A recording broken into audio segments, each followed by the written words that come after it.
because of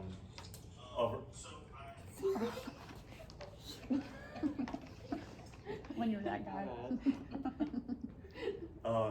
the reason I'm really excited about this class is because of our core values. Is one of them is learning. And so let's do this. Who wants to take a shot at what all of our core values are? Stifle, servant's heart, teamwork, integrity, fun, learning, excellence. That is awesome. I get $20.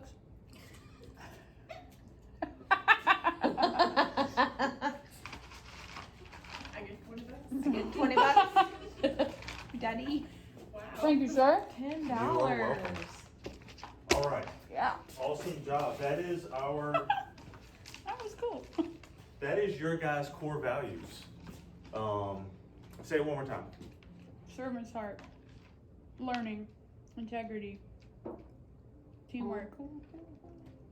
Wait, stifle. Yeah. Servant's learning, teamwork, integrity, learning, excellence. Fun. Fun's in there too. Yeah, that's it. Give him his $10 back. No. So there's 6 of them, and one of them is learning.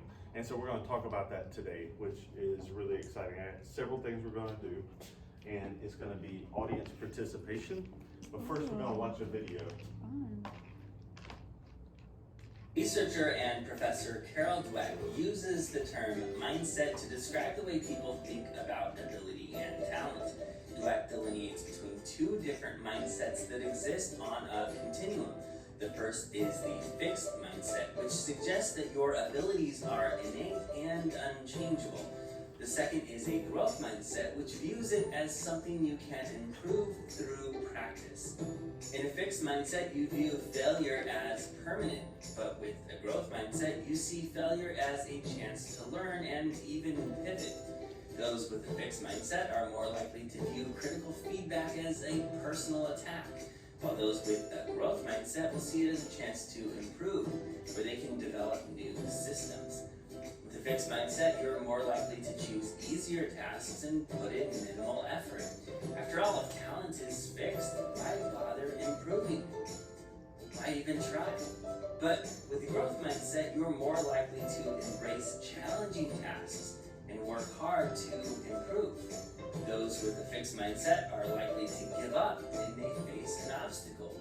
Meanwhile, those with a growth mindset will view obstacles as a chance to experiment and solve problems.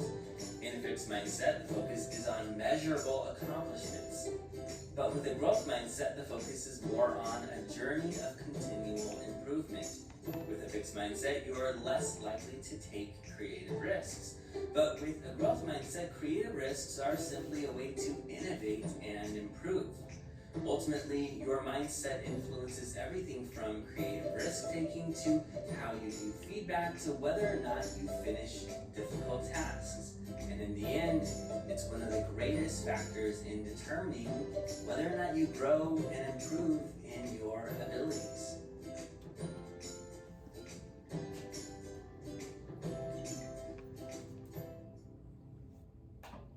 Awesome. So, a quick question on learning. We can go around and talk about it real quick. Where do you find yourself learning every day in work? Like just a thought about every day when you're here at work, how do you implement learning? Do you mean within Like an example. fixed and the growth or? So one of our core values is learning. And so at work, where do you find yourself like, yeah, I'm actively learning that? I mean, I learned from Heather when she shows me like, I don't know, how to do different haircuts and stuff. Okay, great. So if Heather's showing you a particular haircut, you're saying that, sorry guys.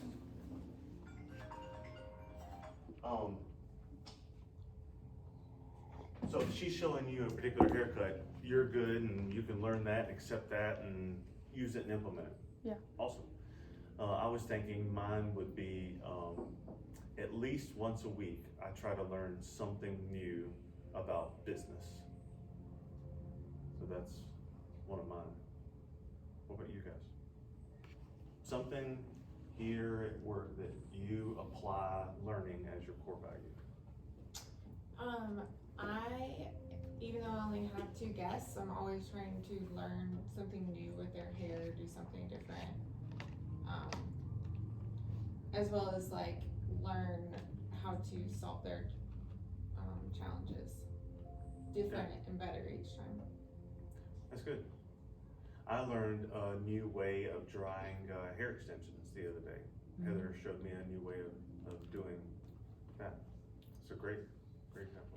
I think everything for me, I mean, you really can take learning in all aspects, whether it's learning a new way to communicate with the team member, learning a new way to, I don't know, listen. I'm learning new ways to listen to my guest. I'm learning new shades formulations, so I'm not complacent in the ones that I always go to.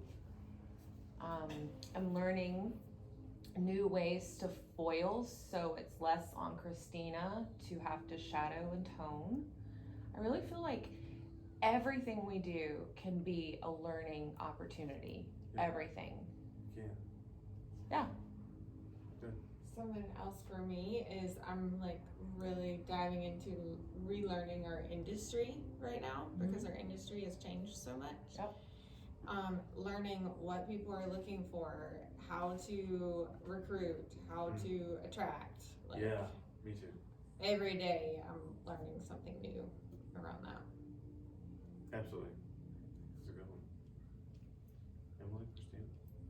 I always have my listening ears on when the stylists are talking to their guests about their hair. New ways to use the products that I hadn't thought of, especially if they bring them up to the front. I'm like, ooh, I want to hear what they say. Or like Heather and Molly talk to their guests about how to style their hair. I always have my listening ears on. I'm like really good about like, I hear all the stuff that's happening out there, but yeah, I'm always trying to be like able to take on new language for that so that I can answer questions better over the phone. Yeah. When they're not there with me. Great. Christina, how about you? Same with said Heather, just learn everything as they go, especially working with Heather. Yeah. Helps a lot, yeah. Learning new color line and everything, for me it's new, but, Great. Would you guys agree that if you're choosing to listen and learn, that you're interested in whatever that is? Yeah. Right. Like if you're choosing to be like, I want to learn that, then there's probably an interest inside you for whatever that topic is. Yeah, and it's exciting. Great. And I imagine if you chose not to, there's probably a lack of interest.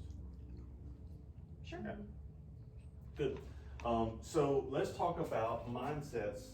So it was talking in there about fixed and growth mindset. And I want to pass these out. So this is just a little Worksheets. worksheet. And then I have another one I want to pass out. And if you will, just look over the fixed and growth mindset.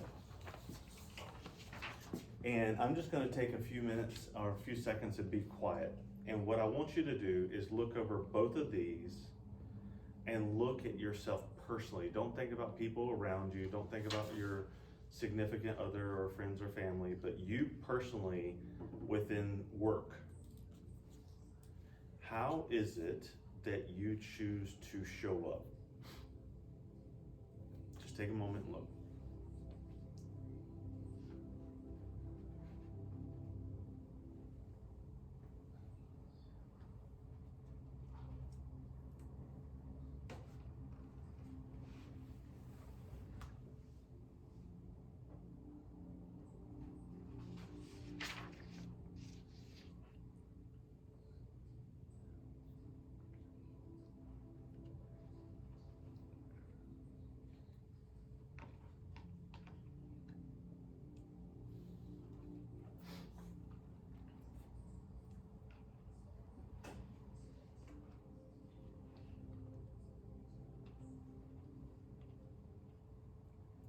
Okay, so let's talk about these. As I look at these, what I'm reminded of is like, we could talk about this like, I have a growth mindset or I have a fixed mindset. And that is not true. It's one of those things where as I look at this, I'm on both sides of this at different times in my life and different times of the day, right? Yeah. And it has everything to do with what I choose to, like, what's important to me. And as I look at this, I think, well, I'm this way in one area and this way in another area. And neither one is right or wrong. That's what's great about this. Neither one is right or wrong. However, there is one that is limiting and one that's not, right? And so let's do this real quick. And then I want to hand out another paper.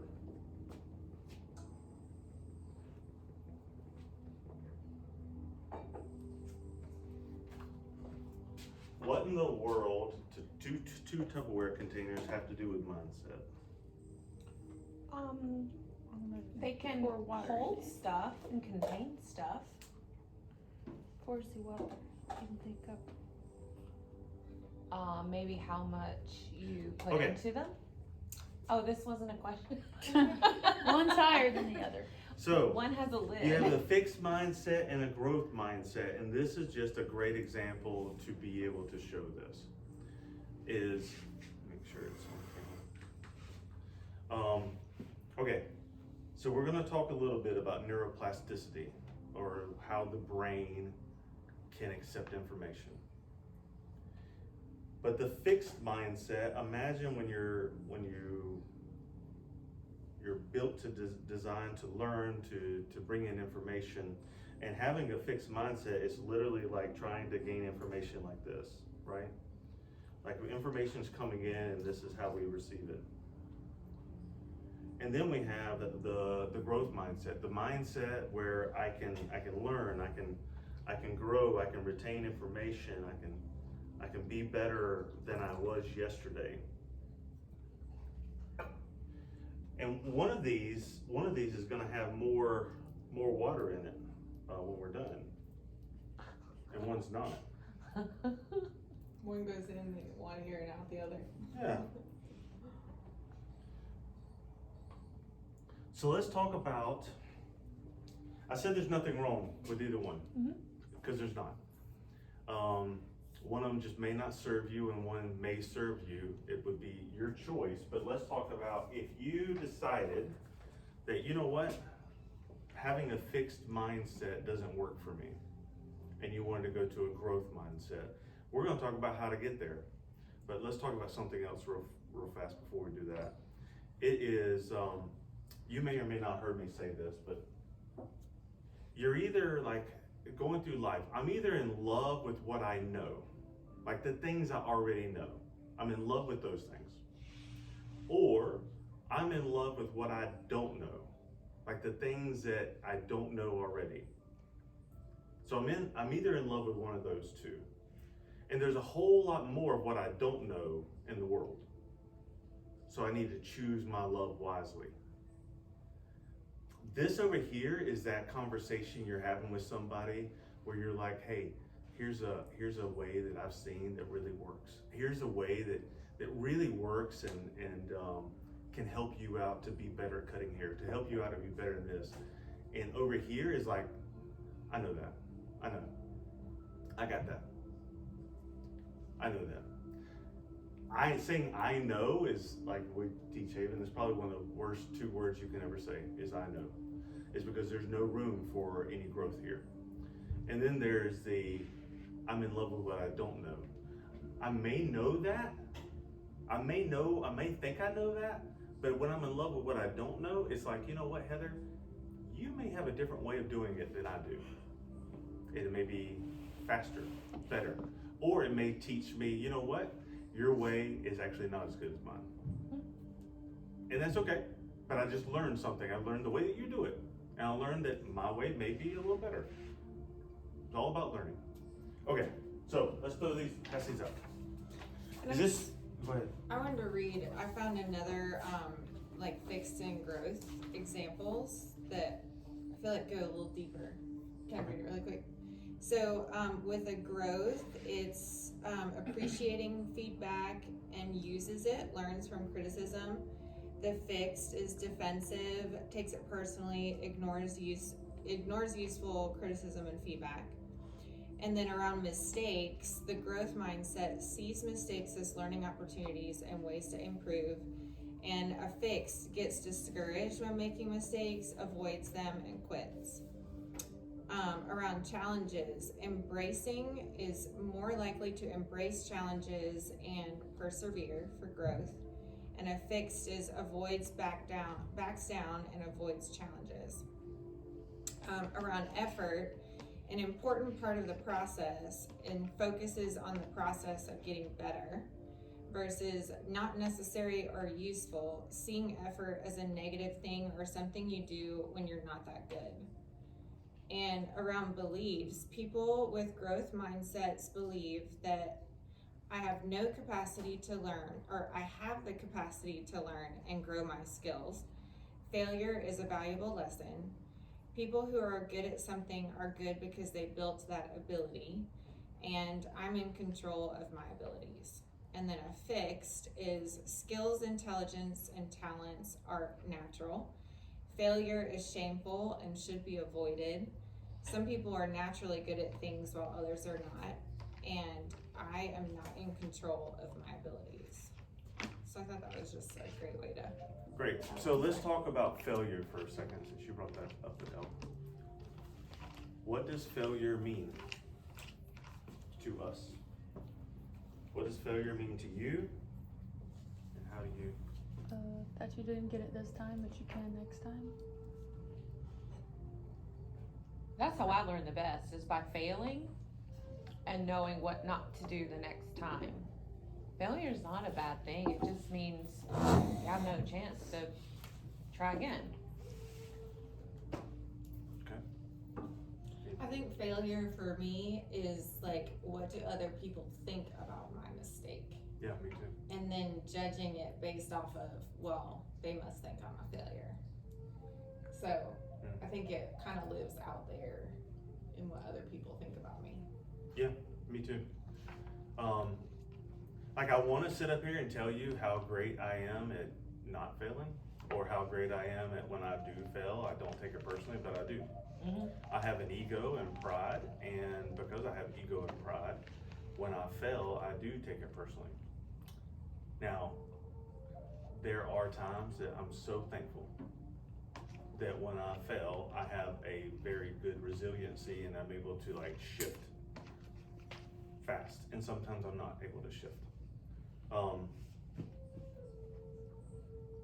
But what I have discovered is that every time I have made some type of choice or decision that could be considered a failure, that if I choose victimization, or if I choose it to be personal, or if I choose it to be like it's permanent thing, then I never learn, and I give up. Whatever that is, I'll just give up. So it's important for us to really get a definition of what failure means to me, and like how do I work through failure, because that's going to come up for us with a fixed mindset. Because with the fixed mindset, if failure is there, then it means there's something wrong with me. And let's just talk about like what fixed and growth mindset is. Like every one of us has a desire to survive, right? Like that's an innate desire. Like when we were born to try to survive, and we've done everything in our entire life to try to survive. But like what you're saying, what do people think about me? If you have a negative thought of me, then like thinking back to the old days of surviving, what that means is you get kicked out of the tribe. If I do something that you guys don't like and you push me away, I am put out of the group. And in the old days, that's where people die. And so into now, The reason it really bothers us is because I'm not accepted. If I'm not accepted, then I'm not part of y'all, and then I'm alone. And that's just kind of like a big overview of what's really going on, but in our minds, the reason of the fixed mindset is if I admit that I don't know it, if I don't have that type of attitude, there's something wrong with me, and I could be, like, what do you think about me? So is this behavior like learned through our life, or is it we already have it? Absolutely learned. Yep. Because you're born to love, and you're born to care. And then everything is taught to us is fear. Which is what closes us off. Fear closes us off. Fear and circumstances make us, so every one of us, and the ones that y'all went to Landmark, you've learned this part, is there's a point in our life where you're like, there's something wrong with me. There's something that happened in our life where there's something wrong with me. And as soon as that happens, we all say the same thing. I will never let that happen again. And then we create things to make sure that never happens again. Imagine having a thorn like stuck in your skin right now. Can y'all imagine that? A thorn stuck there? Mm-hmm. Now, typically you'd like remove the thorn, right? Because it hurts. So imagine that thorn being there, but instead of removing the thorn, instead of removing that thing in our life, what we do is we build apparatuses to kind of go over it so that nobody hits our thorn. Like when I walk through life, you rub up against my thorn, it hurts me, right? You get that? I mean, you get that feeling? So I put apparatuses like, I'm gonna be a really angry person. I'm gonna, like if you make me feel a certain way, I'm gonna attack back. If you ever had a friend that did something like that, that is a winning way or a mechanism to say, don't touch my thorn. Because your thorn, we can either do one of two things. I can either recognize it and be like, my thorn is I'm not good enough.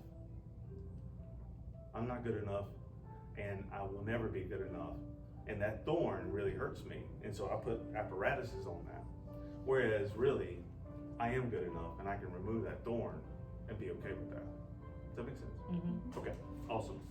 I think also, like, in defining like what failure is important to define what success is, because there's a fixed mindset around success just as much as there is a growth mindset Great point. around success. And that was something that I really realized about myself, was my definition of success was out here and unreachable. Yeah. And that is a fixed mindset, meaning in order for me to be successful now, I have to be over here and I have to do all these things to get there. Whereas a growth mindset is I'm successful because every single day I'm showing up better and I'm not repeating my past mistakes. That is how I define success now, versus I have to have so much money, I gotta be driving these kind of cars, I gotta have this kind of business, XXX. All these things is what defines success. And I had to open my mindset around, am I successful now? And yeah, I am. I mean, I've accomplished so much in my life, and I don't recognize that because I didn't recognize that because I was so fixed in what success was defined as. So Yeah, that's a great point. What time is it, Molly? 8:50. We got an hour. Okay, let's talk about that for a second, because that's probably one of the biggest things I've ever had a realization of is I've always said, when you come in here, we can help you be successful. I want to be successful. I've worked to be successful. And over the last, especially 2 years, success is completely different for me than it used to be. Mm-hmm. And so I'm really curious now when I talk to people that say, I'm striving, I'm gonna be successful, I wanna be successful in life. I'm curious, like,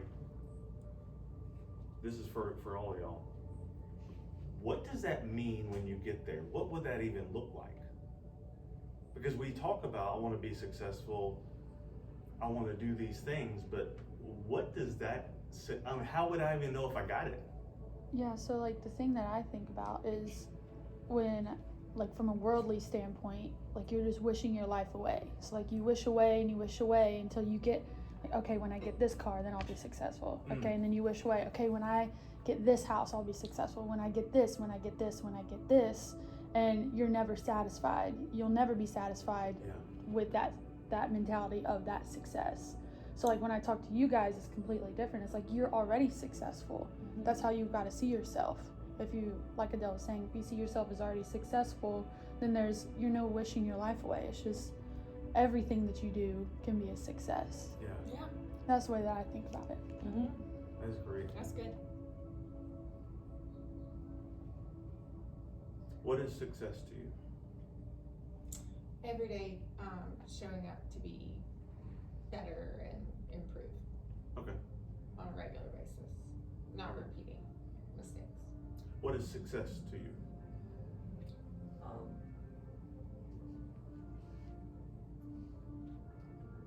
Success for me is something that so if I already like accomplished something, success for me is finding something new that I can accomplish.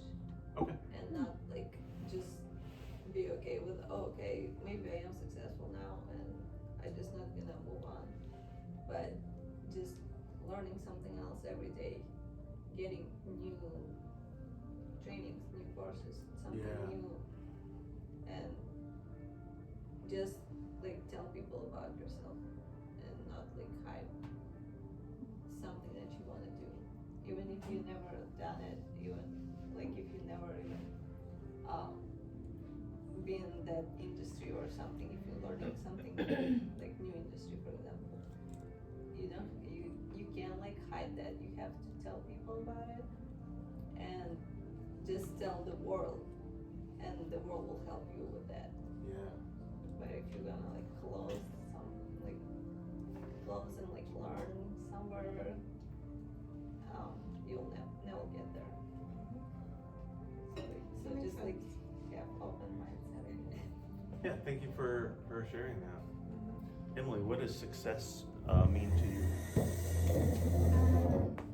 Mine's different. I feel like success to me is just having joy and being confident. I feel like if I've had a great day and I did what I needed to do and exceeded that and made connections with other people and just really embrace community, then that's success for me.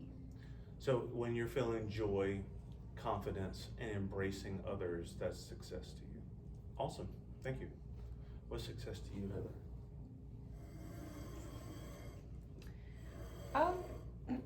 It's just being the best version of myself every day. I'm happy with that. And whatever byproduct comes from that day, that's just a bonus with the cherry on top. How will you know you had a successful day at the end of the day? When the day's over. And I feel like when we walk out to the cars, like no matter what the day was, Yeah. we're like, Yeah. it was a successful day. don't sweat the small stuff. How do you know it's successful though? It's always successful. Okay. Just because I made it through the day. I don't know. I mean, I've just never focused on success, or I know that sounds crazy. I've just kind of always marched to the beat of my own drum and just showed up. Yeah. And things, having just a different mindset on stuff, success just comes from whatever you make of it. Even if you have a bad day, you're still successful. You survived the day, I guess. I don't know. I don't think about stuff like that. Sure. I just don't I think don't about think it's like, a normal thing for anybody. I don't think people do. I mean, and I just feel like there's so many different versions. Like, are we talking about business or personal? Personal, my kid's alive. I was successful at raising him till 12, you know? Yeah. Like I just don't think about stuff like that. Sure. And it could be anything, and it's totally personal to you. Yeah. My idea of success and Molly's idea of success and everyone else's is absolutely completely different from the other person. I mean, am I successful? Hell yeah, I am successful, but I just don't have that mindset of walking into it like that. I just like, oh, well, this is what I need to do for the day, and did I accomplish that? Sure, yeah. One of the things I've just recognized is that when we don't define it, we miss it. True. And that's what I think is important, is defining, this is what I think is successful. Okay, that means I finished the day, and that to me defines success. Then when it shows up, you recognize it. You know, oh, there's my success. Yeah, and I And think it's not that's just how I floating am. by you. Yeah, like I finished the day. Okay. Yeah, That's- whether the day kicked my butt or not, it was still a successful day. Because Yeah. you do what you like to do, like you enjoy Yeah. whatever you do. Yeah. And then you get reward for that. Even After all. different phases of my life. When I was a stay-at-home mom, I didn't have an income for 5 years, so I didn't base success on my income. I couldn't shop, so that wasn't a big deal for me. It was just a different time of my life. I made it through the day with 3 children, 6 and under. It was a successful day. Did I pull my hair out? No, it was a successful day. Yeah. Yeah, that's awesome. As long as you can define Yeah. what it is Yeah. to you. So yours here is when you leave out and you made it through the day, that is success. Sure, I guess so, yeah. Okay. I need to think about that more. Yeah. If it's not there, it's Happy not hair. there. Yeah. Uh-huh. Happy guests, happy Yeah. hair. Yeah. Success. What about you, Mom? Well, I was kind of chiming in on Heather's. Sorry for doing No, that. it's but okay. I'd say, yeah, when I leave, it was a successful day, kind of no matter what. I don't know. I haven't really thought about it that way. I usually think about my life like it just goes. Like I don't make like you were saying, make a goal and then reach it and then recognize that it was success when I reached it.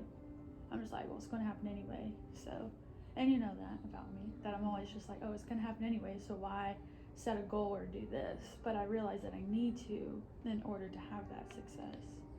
And I think I just get that wrapped in my mind. Like, you don't want to keep, like I was saying, wishing your life away. You don't want to keep doing that. And if you don't reach it, then I'll be more hurt. But that's a reverse way of thinking. Like, I shouldn't think of it that way. I should think of making a goal and reaching the goal. Well, that's a growth mindset. Yeah. It's Yeah. not. And the other way is I see a lot of myself in the fixed mindset. Sometimes I am in growth, but a lot of myself is in the fixed because I'm just like, it's going to happen, then it's going to happen. So And just one thing to recognize about that is you get what life deals you versus you get to be the creator of your life. That's the difference. I figured mine out. I would love to. I actually just said that the other day. Now that we're talking about it, for if you know my past and you know where I come from, defining myself as successful is it really comes down to my bills. My bills are paid in full every month, set it and forget it. And Chris and I just had that conversation that we are in a place now in our lives where we just have no debt. And I think for me, yeah, I'm successful because I can pay that off and I'm not frightened and I'm not worrying. I don't have bill collectors calling me, like I think that for me was a big, big deal and a turning point in success. I hear that success to you is financially secure.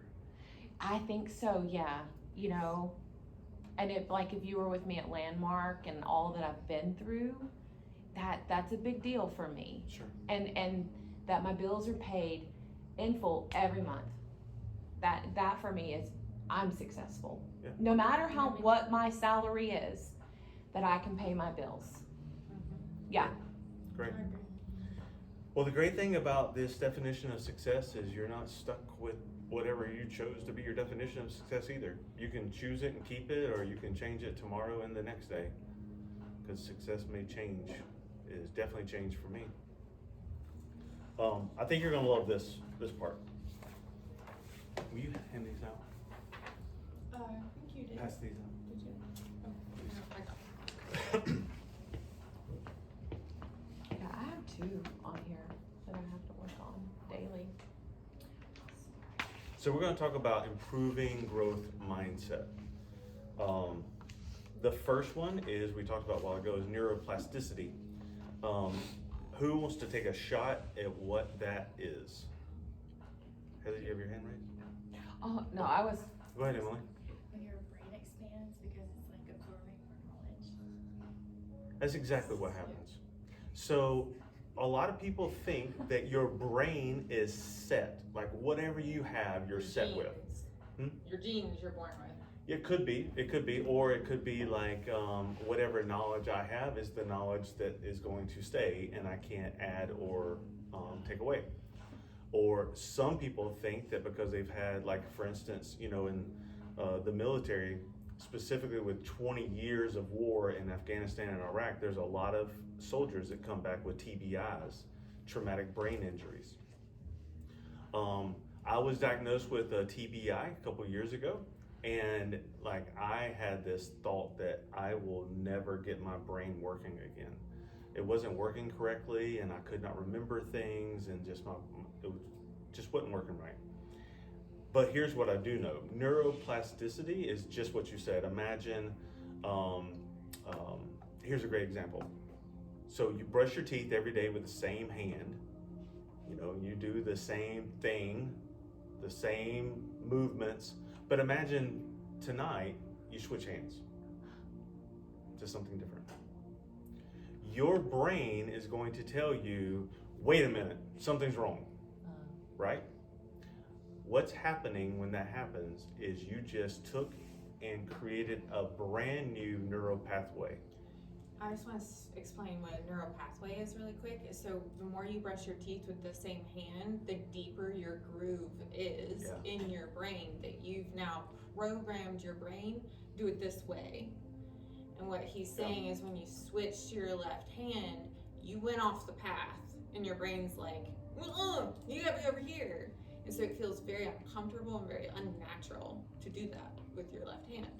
And it's that way with anything. Yeah, it's that way with literally anything, because your subconscious is so strong and it programs things because it wants to make life easy for you.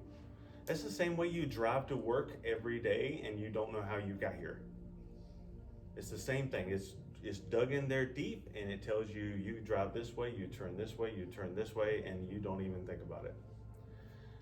So when you do something different, like if you take the right turn instead of the left turn, when you use your right hand instead of your left hand to brush your teeth, when you switch hands with your fork, you know, or drink with a different hand, everything is going to send something down your brain going, wait a minute, something's not working here, something's not right. What it's doing is just creating a new neural pathway. It's not grooved in, it's not a habit, but it's brand new. And here's what's cool. What wires together, fires together. And so what that means is, like, when you're doing it over and over and over, you create a brand new neural pathway. That's called neuroplasticity. It means that you can learn and retrain your brain for anything. It's that cool. Your brain around is amazing. Your health, around your work, around skills and knowledge, and you can apply it to anything. Yeah. Awesome. It can be retrained and reorganized, is what I put down there.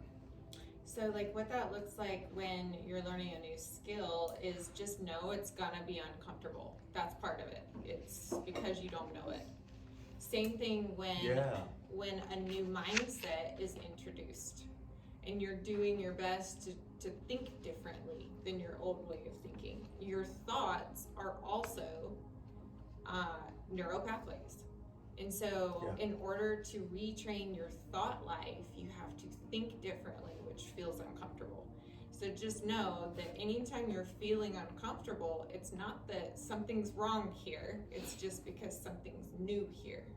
That's the difference. That's so crazy, Brett, that brought that up. Okay, so let's talk about that for a second. Imagine I woke up every morning and the first thing I did was grab my phone and check Facebook, and then check Instagram, and then check email, and then check the news, and then get up and make my coffee. And I have set myself up to, when I do those things, I've set myself up to have fear. I've set myself up to have comparison, because somebody has something that I don't have, or somebody looks a certain way that I don't look, and I see that the news, the sky is falling. I see in my email that I've got 15 things to do and I have no time to do it today. And I wake up and my stress is hitting the roof. But I do that every day. Now imagine that I get up tomorrow, like I've done every day, but I get up tomorrow and I choose something different. Let's say I choose not to get my phone. Let's say I choose to go in and do yoga instead. What do you think is going to happen for me, like internally? Anybody have a guess? I guess you wouldn't have stress. You're gonna have the fear of missing out. That's My what I was brain thinking. and my body is going to go crazy. It's going to yell at me and scream at me because what's going on with you? You need to be upset right now. You need to be stressed right now. You need to be angry at somebody right now. It's 8 o'clock. You should be angry at traffic. You should be angry at the email. And your body will try to shift you into thoughts and feelings of the past That you've programmed. that are already programmed there. So if I get up every day and I do certain things that create certain feelings and I don't do it, what's going to happen for me is I'm going to feel the need like I should be getting angry right now.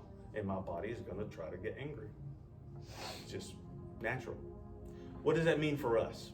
What that means for us is there may come a time where, let's say you're doing hair and you're doing a particular, I don't know a lot about cuts, but you're cutting this way. And somebody tells you, hey, you should be cutting this way. It's going to help, but you've always cut that way. You're going to feel a certain way about cutting. You're going to be like, no, I've always cut that way, or my mind's I don't learn that way. That's just not happening. All that is the subconscious, which is really strong, trying to pull you back. It's just what happens. Does that make sense? Mm-hmm. And I think it has me looking differently at the habits I form. Because if I'm gonna introduce a subconscious habit, it better be something that serves me. And so it just has me looking at life differently now that I really understand the brain. Is, do I want to really program it to feel not good enough when I'm looking at social media first thing in the morning because somebody else did this and that and they're doing better than we are and whatever.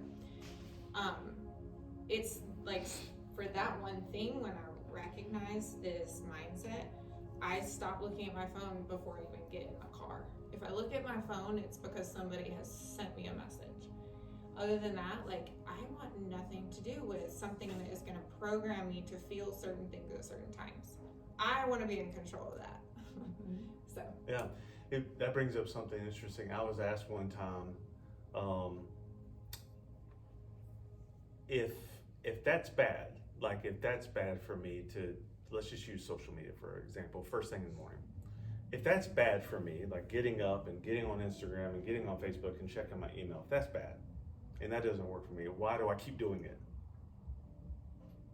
And it reminds me of the verse we just read last night in Romans where Paul, I can't remember his words, and y'all can maybe know it a lot better than me, but it's kind of like I know what to do and yet I don't do that. Mm-hmm. Like I know what's good for me and yet I don't do that, right? And so I was asked one time, like, why do I do that? If it's bad for me, if it doesn't serve me, if it doesn't fill me up, why do I do it? Here's the reason that we do it, is there's a payoff. The only reason that all of us do anything ever in our life is because we get a payoff. Otherwise you wouldn't do it.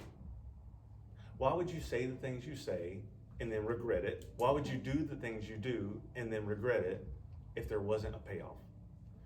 The payoff is not always positive. That's the key. The payoff is sometimes negative.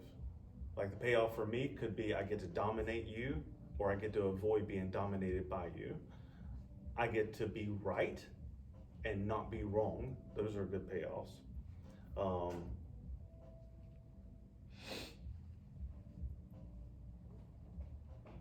Another one I'm thinking is I get to be a victim and I don't have to take responsibility.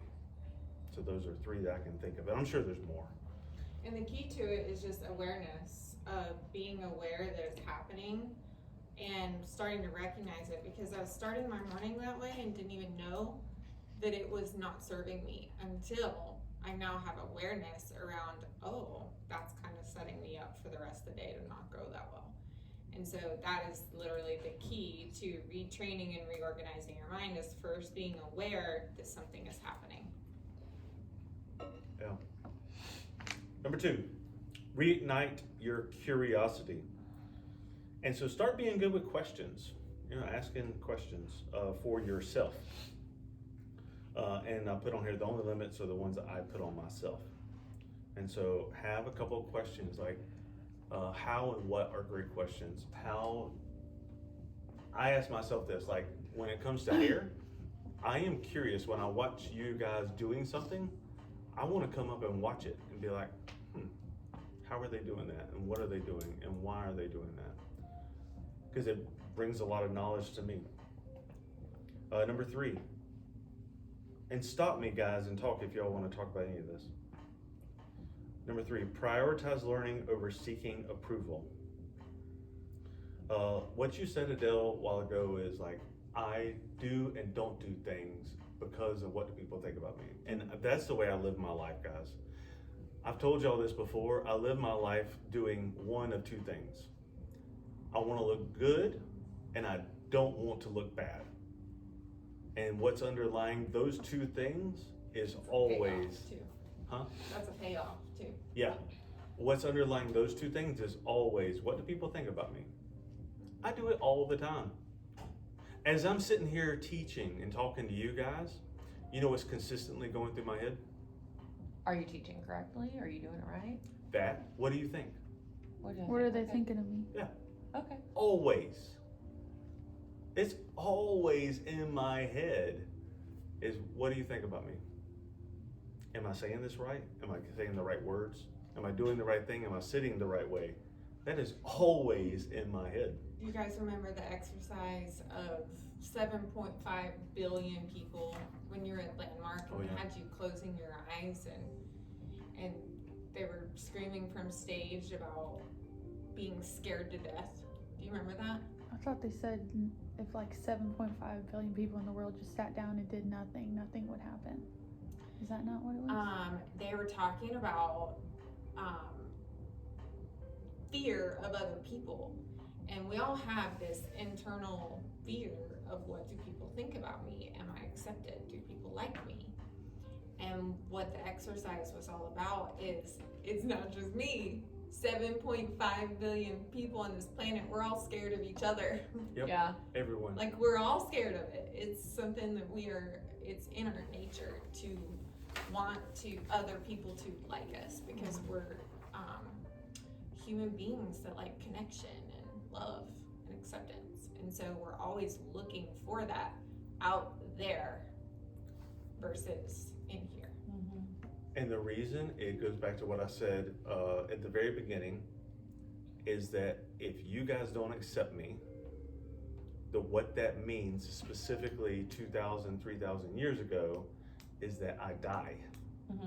If I get put outside the gates of the kingdom, I literally die. If I get exiled, I die. We're still wired like that. Yeah, We're absolutely. still wired in a biblical sense. It's never changed. Yeah, everybody's concerned about what do people think about me. And that makes you wear the hair you wear, the clothes you wear, the husband or wife you pick, what the activities you choose to do, and what TV shows you choose to watch. And literally everything that every one of us do in life is completely dictated by our fears in our life. Everything.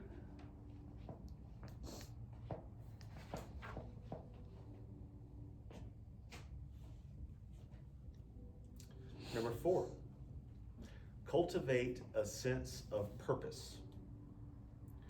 So what this would look like is looking at a bigger picture of what's going on. So cultivating a sense of purpose for yourself. What I know is that I always felt like I was like drifting in the wind until I learned my identity and what my purpose is in life. Those two things really set me up to win. And so just having a purpose, like what is it you're actually doing here? Do you have a purpose? And it's what I have found is when I don't feel a purpose, which I will hopefully have time to talk about in a little bit, which I really felt like about 2 weeks ago, my purpose had shifted out of my mind, that that's when things start going downhill for me. One of the things I really want to shift in our culture is how we look at goals. When we are talking about goals, I really want excitement and like passion behind reaching goals together as a team, but also your individual goals. Because when you look at a goal as a, like, you have to be here or else, they are not fun. They're not going to support you. They're not going to serve you in life. But if you look at goals as an exciting way for you to grow, whether you reach it or not, it's not about hitting the goal. It's about the fact that you improved in some kind of way. And so I would really love to shift that where we're like super excited about our goals, especially when we have new people coming in over the next month or so with Lauren and Gia.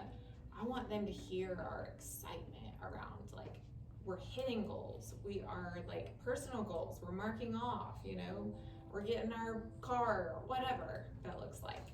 Because I think it excites me when you hit a goal and you're excited about it. It makes me excited for you. And it's all like this collaborative thing where I'm helping you, you know, hit your financial goals, and it puts our like mindset into each other, not just me. So I'm gonna get in that house. Yeah. I have a new goal. I want a camper. I'm just telling y'all. So do we. We can be camper friends. I want a camper. I already have the truck. I just need the camper now. Yeah. So that kind of goes with number 5. So let's talk about the why. Because I hear you, Adele, saying what you want. You want the team to be excited about goals. Why would they be excited about goals? Because every day they're growing, they're learning, and having a growth mindset that's gonna ultimately better their life, better your financial stability, all of it. Yeah. Does excitement look different in each person? Is my question. Yeah, I think it's around conversation, not necessarily showing excitement. Like, I don't mean show excitement at this particular time, but to each other, that excitement of like, I want to just share with you, I have this goal and I'm so excited, and I want to buy win of having a house is 6 months from today. And I just want to share it with you because it's something I'm working on. That kind of excitement, and then it you know, if you share that with Heather, it ignites in her to ask you about it, and then she's excited. Does that make sense? It does make sense, and I feel like that does happen. So Yeah. I'm just wondering if like. So maybe share it with me then. Okay. So 'Cause like, I don't know about them. so I feel like I've been Emily's hype girl about her house. Like, I'm her hype man. I'm hyping her up about her house. But then what I do is I tell Emily what I want, and it just works. See here, what we've done is Emily knows that I want a pool and a camper. It doesn't matter in what order, but she knows that I want that. So because I'm so excited about it, Emily is going to naturally work harder on my book to help me get my dreams and goals. In return, Emily then she is rewarded by putting back financial gain by helping me get her home, and it is just a beautiful circle. I think, and one of the things that I have written down, I was going to say at the end, is getting back to scheduling your coaching meetings, because that's how I stay in touch with your goals and what you're doing. And it is really important that I, as your leader, know what you're here for. Like, what are you passionate about? What are you wanting? What is your desires in life? And if I don't know, then I have no idea how to support you. So that's part of it, is getting back to every single month having a goal setting meeting set up. So we can talk about that at the end again though. All right. So let's talk about setting high goals and accepting tough challenges. Excuse me. And I was thinking about this, and I wrote it down there, where imagine like, this is how I see goals, is I set this goal of $300 and I get 290, 280, whatever it is, I fall short of my goal. And I could take that as being like, man, I'm a failure. I don't get my bonuses. I don't get a praise, or I don't get the new toaster, whatever. Okay. Prize. And what that looks like is like, I'm a failure. And if I'm a failure, there's no use in even doing goals. And it brought this analogy to me. Imagine like you wouldn't see a otherwise healthy average adult crawling on the ground. Like that's just not something you would normally see. And what that represents to me is kind of like, imagine a baby. They try to walk, they crawl, and then they get up to walk and they fall. They get up to walk and they fall. They get up to walk and they fall. And as an adult, you're like praising them, way to go, way to go. And then eventually they get up and walk. But imagine, they get up to walk and they fall, and they're like, well, that's stupid. I'll never be able to do that. That's so hard. It's stupid. I love that word. Yeah, I'll crawl the rest of my life. I mean, I'm good. I make it places. Your poor knees. Right. There's so much a better way out there, right? Yeah. I mean, there's something different. And I think that's how I go through life sometimes with failure. Is it's personal, and it's like I'm a failure instead of I just didn't make that mark. It's kind of like a not yet. Yeah, it's $10. Not yet. So, looking at setting goals and being able to accept tough challenges is like, if I don't get it, it's input for next time. Cultivate grit or perseverance. Oh, I love grit. Yes. Grits are good. Grit in any form. Food form. Life form. Yeah. Hair So, form. What I wrote in here is being able to have perseverance is really looking at life. So there's two ways that I look at life, and I alternate between these two, and hopefully I stay in one more than the other. Is I either look at life is happening to me, circumstances, events. It's either happening to me, like I'm a victim to life, or it's happening for me, like those things are happening and it's for my good. There's something good in that for me. And the one where I'm looking at life happening for me is where I develop my perseverance, my grit. Grit. Welcome feedback. So this goes back to, why would I not accept feedback? Like if Emily had feedback for me, would your heart, Emily, in feedback, is that to make me lesser of a person? No. Is it to hurt me in any way? What would it be for? It would be for your benefit, a different point of view that we may not have seen.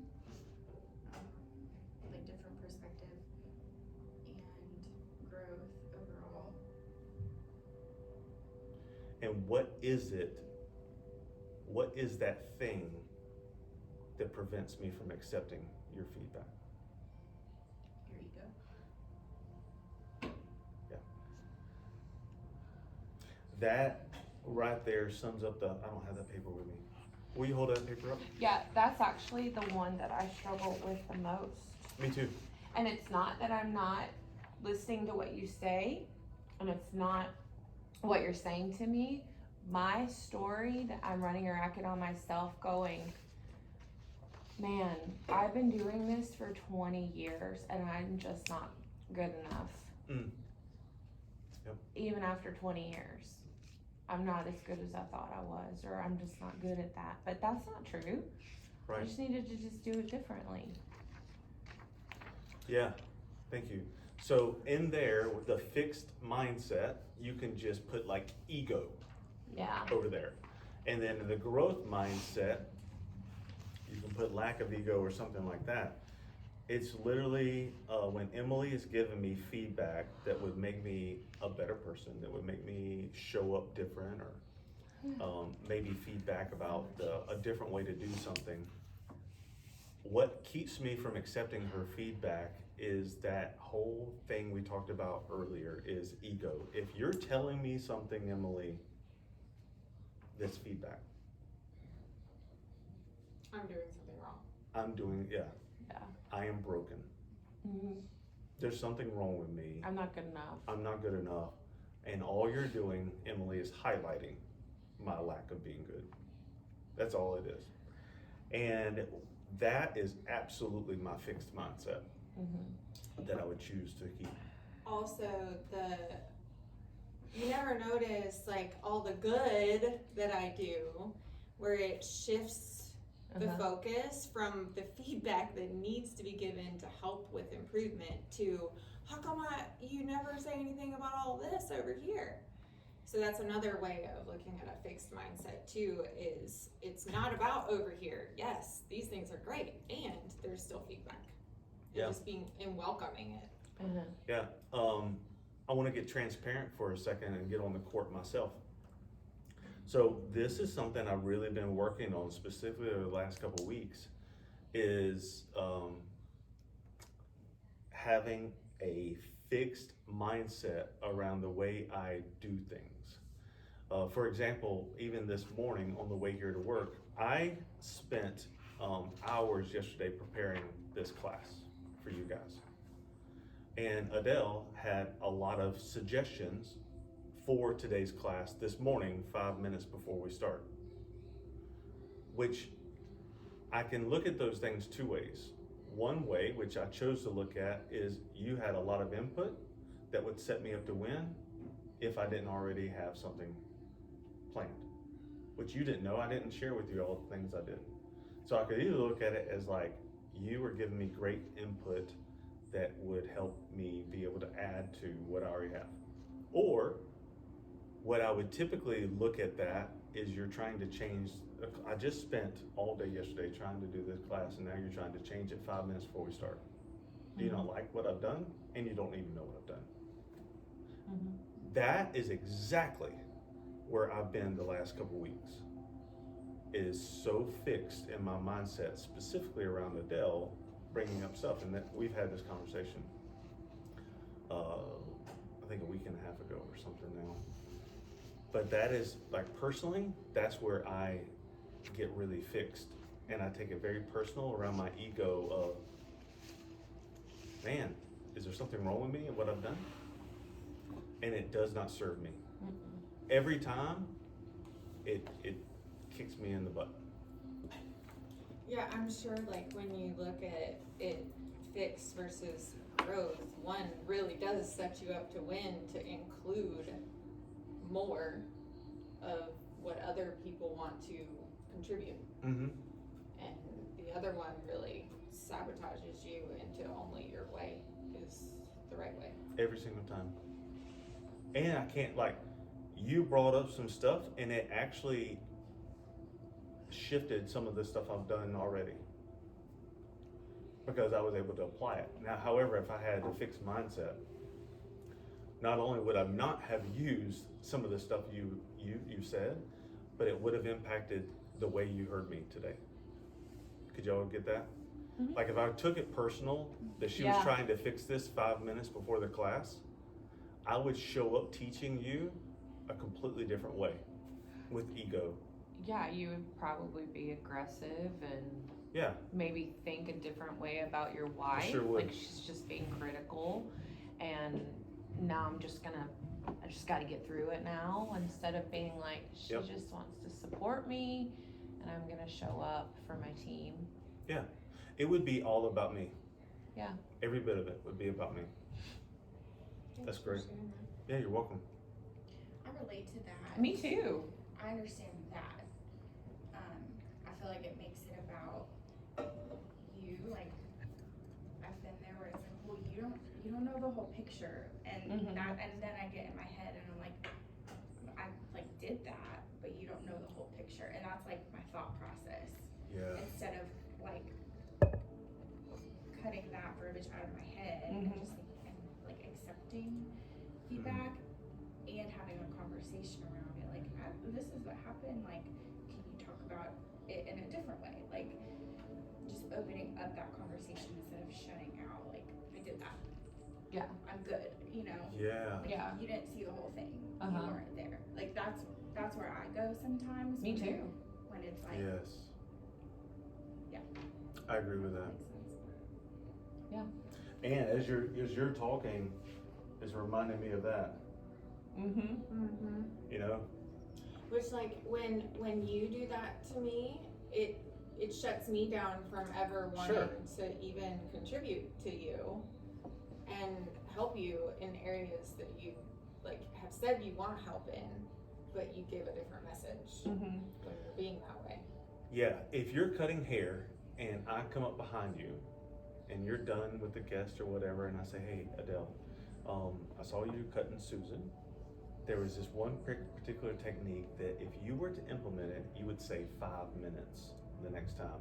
And if you came back at me a certain way of, I know that, I already know, or don't need your feedback or whatever, I imagine I probably would not come back up to you the next time I see something that would benefit you and Right. tell you.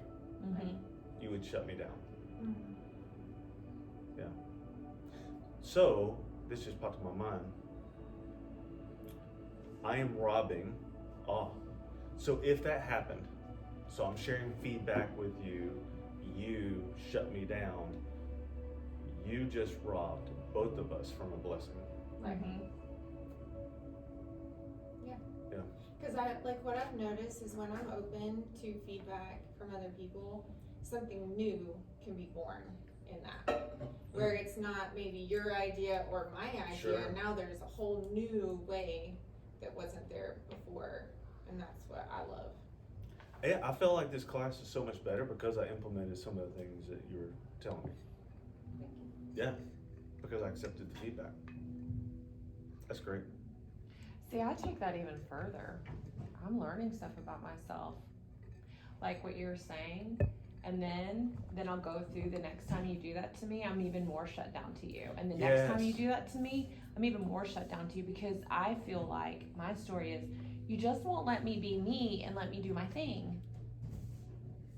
But then I have to realize maybe if I looked at it a different way, because now it's gotten so big that now I'm actually taking away from our friendship, because now I just think that you're critical, and everything that I do, you're just gonna be critical. Yeah.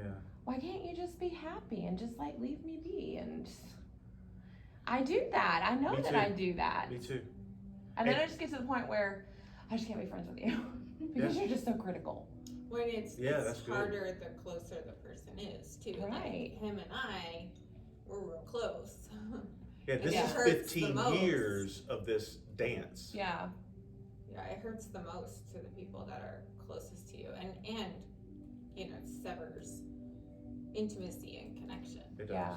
I've noticed the last 2 years, I've really just opened up and just shook that off and be like, hey, what you got for me? And okay, I can You see have. that. I've seen that. You have Or I can be like, I see where you're coming from. I don't 100% agree, but I am so open to like listening, and I'll implement that next time I do that. Mhm. And then I'm not sabotaging future relationship with you I've really seen that. I have on seen purpose. Like I do that on purpose because I just don't want to hear it. The Heather Patricia from That's 5 years ago Patricia, yeah. was probably one of the most fixed Yeah. mindsets. Yeah. Yeah, that's great. That you And I think it was really recommend that. learned too. And I know exactly who I learned it from. That's great. But and then I'd be that way. That's awesome. Yeah. Thank you You're for welcome. sharing that. I think that we just did welcome feedback, right? Yeah. Okay, great. So learn from mistakes of others without judgment. And the key to that is without judgment. Like I could see Adele failing, and I could have judgment around that failing and be like, that all that is I'm better than you, right? Or I could see you failing, and this has nothing to do with come along beside you in the failure, but it has everything to do with like, see you make a mistake and I put myself in your shoes. Like if I were to do that, I can benefit from that because I don't have the consequences you do, right? I don't have those consequences, but I can benefit by saying, if that were to happen to me, I could do this. That's a learning moment. Like I really learn from other owners when they Me share too. their mistakes. Me too. Because I can easily put myself in their shoes and determine how would I go about doing in the same situation and make different, better Mm-hmm. results. Molly, I think you're good at that. Your stories of things that we've done, you're like, don't do that. I've learned a lot cutting from watching other stylists. Like, Yeah. not gonna do that. No judgments for what you did, but I have definitely learned Definitely learned. Yeah. which wax am I gonna use. Yeah. But how did I know how to fix it? Because you had done it before. And I failed. And that's the only reason why I knew how to bail you out. There you go. Yeah. Through failure. Yep. So get in their shoes and learn a positive result from it. That's the best little story. Number 9, become a student for life. Earlier we were talking about like, why would you learn something? And it has something to do with your interest, like you're interested in that.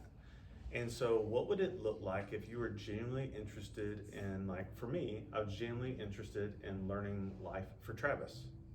Like what would that be like if I really was interested in learning for Travis and improving Travis? So what would it be for you guys personally? Like Molly, if you really, you don't have to answer this, but Molly, if you really wanted to be a life learner for you, what would that even look like, and what steps would you need to take, and what would you even need to do? So think about that for yourself personally. Like if you wanted to learn, become a student for life for Heather, for Emily, for Christina, for Adele, what would that even be for you? For me, I have committed to at least, I do more than one, but at least one thing a week I learn for business. That's my commitment. Celebrate. One more Yeah. thing. When you hear each other, because it's so easy to fall out of awareness, and there's nothing wrong with that. It's just not the culture that we're creating here. And so when you hear each other falling out of awareness, including Travis and I, and we're not in that growth mindset, encourage each other. Like, hey, are you fixed or growth right now? Like, just bringing that awareness is what snaps us out of our old neuro pathways. Yeah. If that makes sense. Because it's those grooves sometimes are so deep that it's the easier path and it's the least resistance. Being in a growth mindset, it takes work and it takes something to be there. Yeah. And so encouraging each other of, hey, just want to encourage you, we're always learning here. We're students for life, we're constantly improving. We're doing things to better our culture and each other. I think will really help and support the team. Absolutely. Canterbury Magazine.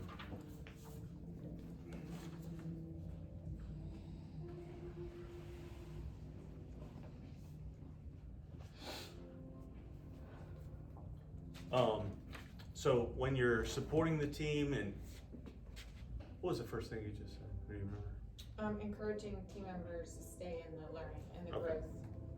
Stay in learning and growth, encouraging team members. And so, like, we can look at something like this diagram, which just has comfort, right? Sometimes we get comfortable, and that right there feels good. That's an area of our life that we get to relax. We get to hang out. But this is important to know.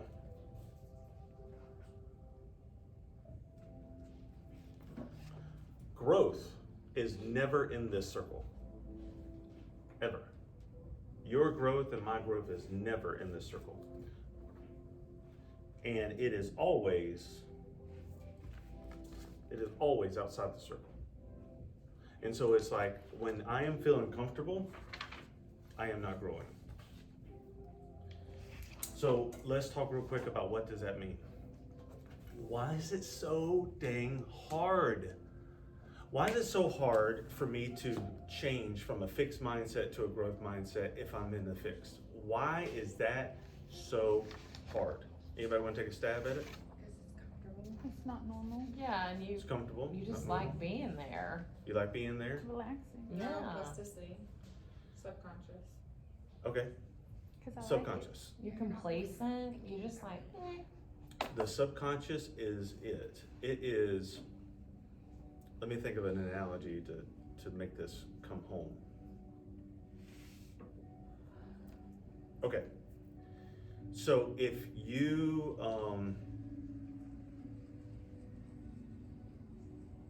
okay, here's the best way to say it.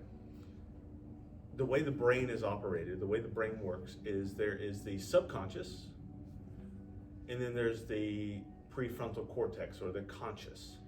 Your conscious is that's that area that you make decisions, you make the choices, you can fix like problem solving. That's the fresh and creative area where you create things, right? That prefrontal cortex is an area that makes some decisions and things like that, and it's really small, and it can only process 7 bits at a time, so it's really slow. Let's compare that to the subconscious. Why is it so hard? The subconscious, which is another part of the brain, is over 1,000,000 times faster than this. 1,000,000 times faster. And the conscious mind is only active 5% of the time. Your subconscious is 95% of who you are. It is. Your programs. Subconscious is your programs. It's your beliefs that creates programs that you brush your teeth the same way, you drive the same way, you cut the same way, you paint the same way on hair, you answer the phone the same way, you type the same way. All that's subconscious. It's designed, but it's 1,000,000 times faster. It's designed to make your life easy, but sometimes not great. And the reason it's hard for me to change is because I am in subconscious, which is a program, and it's something that when we shift, it's uncomfortable. So it's important to know. This could be referenced as your subconscious, and this could be referenced as your prefrontal cortex or your conscious. It's So- not easy. So I want to talk about our mindset here around growth, personally and skills. So some of you have heard me talk about the S curve. I know you have, because we talk about it quite frequently. This is on video. Do you want me to shift that over? Oh, sure. So the S curve, you get here. And when you get here, you have 2 options. You've learned this skill, and yeah, you've gotten pretty good at it here. You can either slide back down, or you can go back up the curve. And what going back up the curve means, a new skill, or a new way of thinking, or a new whatever. And it's really important that each one of you know your S-curve, because this right here is burnout, this is complacency, this is I'm bored, this is I have no passion. And what happens is you quickly go back down. And if you go back down, the effort that it will take you to have momentum to go back up is almost non-existent. And so it's really important that each one of you know where this is, where this line is in the middle.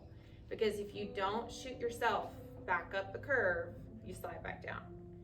And my responsibility as a leader is I'm always looking for everyone's S-curve. Like, I know Heather's, and I can see it like my own, because you're very similar to me. Mine changes too. It does. Like right now, Mine does I don't too. like highlights. Yeah, I've been through, like, I do the same thing. Well, I love them sometimes. Right now, I love hand tides and retouches are my thing. They light me on fire. I don't know why. So I'm up in my S. Yeah, so like right after COVID, Heather and I were both in this line. And so we added on the men's hair system. Yeah. That took us back up the curve.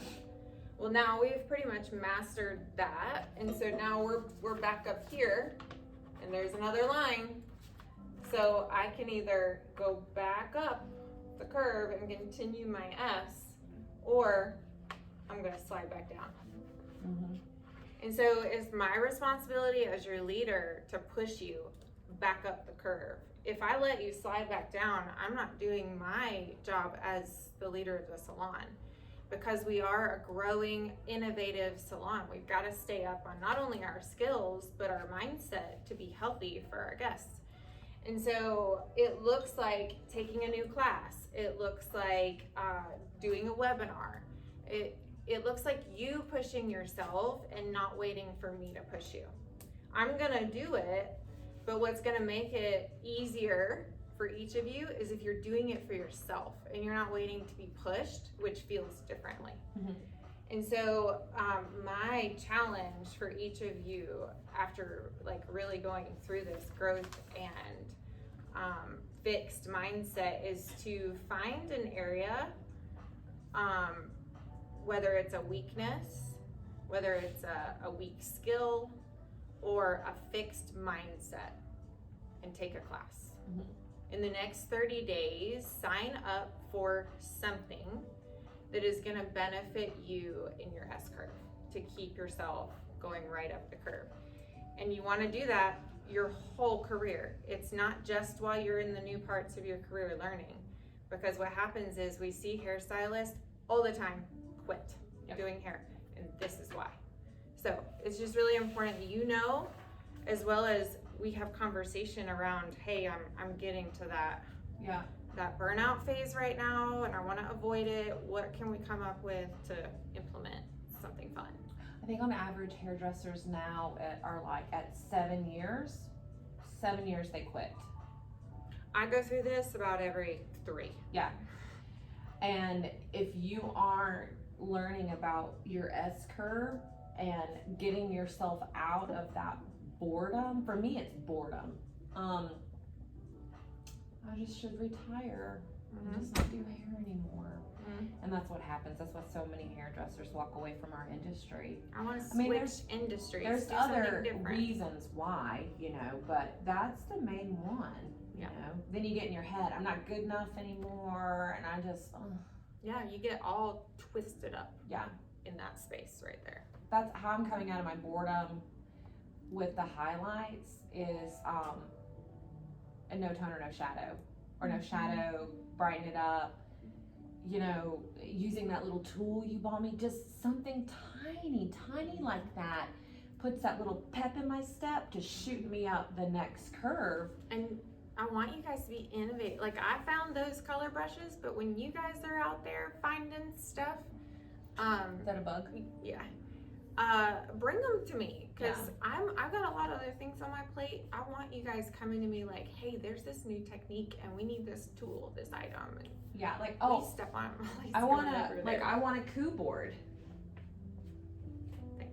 So I think I'm gonna order us a coup board because What is that? I keep seeing other stylists use it and I wanna learn how to do it too. So we can, it's called coup board. It's a long balayaging board and it has teeth in it and it slides and it automatically pushes the hair up and then you paint it and then you just drop it out. The foil's already in it. Alright, we got 10 minutes. Yeah. You wanna finish this up? 4 minutes till 9. The very last thing is celebrate others. Jealousy and envy crushes people. And so genuinely celebrate with other people. That will help lift your mindset and my mindset to growth. The thing that keeps me from doing that is still my ego. That still keeps me from doing that. And then the very last thing that I want to say is a quote that has really shifted my mindset again. I had this quote last year, and I want to introduce it to you guys again, because this is what helped me over the last couple weeks. So the last couple weeks, I have had some some difficulty internally in my mind. I don't know, I felt like I was going through a funk and then this depression and like, man, I just wasn't excited about life. I wasn't excited about a whole lot of anything. My relationships weren't going good with Adele or with Haven or with my family.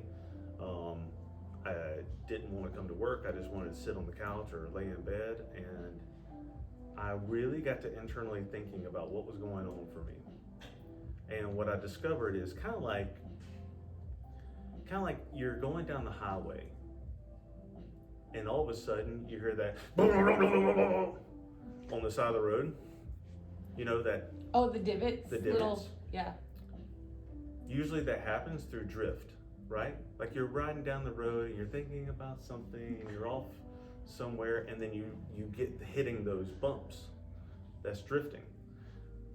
We all do that in life. And what I did was I spent a couple weeks making slight incremental choices that drifted me. I made choices that did not serve me, but they were small, and I shifted. It just took a little bit at a time, but I got to the point where I'm like, man, how the heck did I get here?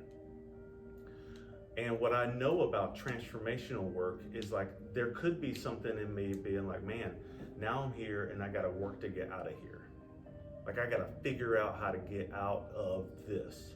And what I know about transformational work is it's not something I need to do. It's a choice. And I can make a choice right now and I can choose something different. And so what I did was I fired myself from working here last Friday and then rehired myself Monday to work here. Because what I was doing was I know that how you do anything is how you do everything. And I was showing up not fully engaged. And so I fired myself and now I am fully engaged. So I set some boundaries around how I'm gonna do things to make sure my week is done a good way. But that's what I wanted to share with you guys. Thank you, Molly. That's what I want to share with you guys is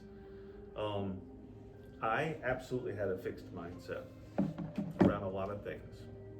I always have in life, but specifically when I started drifting and started falling out of awareness, I really got into more of a fixed mindset around a lot of things.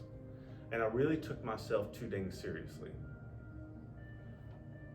And it brought me back to this quote that I remember from last year, and it's from David Goggins in the book Can't Hurt Me. He's a Navy SEAL. And he went through Navy SEAL and he failed buds a couple times, but then when he finally got in Navy SEALs, he was like, I made it. I made it, I'm good. And one thing about the Navy SEALs is you have to earn your trident every day is what they say. Like you gotta show up and work every day or else you're not a Navy SEAL. You can hit the road. And his boss came up to him and was telling him this. And so he shifted his mindset, and this was really powerful. He said that if I'm going to be a Navy SEAL, like if that's what I'm going to do, why not be the baddest MFer at it? Like if that's what I'm going to do, if I'm gonna choose to spend whatever time frame doing that, why not do that? And so I implement that in my life and I fell out of awareness for it. So that's what I commit to you guys is if I'm going to be your boss and your leader, if I'm going to be your husband, if I'm going to be her father, if I'm going to be your friend, I am going to be the baddest MFer at doing that because I'm doing it anyway. So that's my commitment to you. And my request, as we talked about the fixed mindset and the growth mindset, is look internally at yourself. Where am I? And what do I want to do? Where am I and what do I want to do around it? Because you can make a choice. Awesome. Yeah. Cool. Thanks, guys. I got one, you can turn that off. But I got one more thing.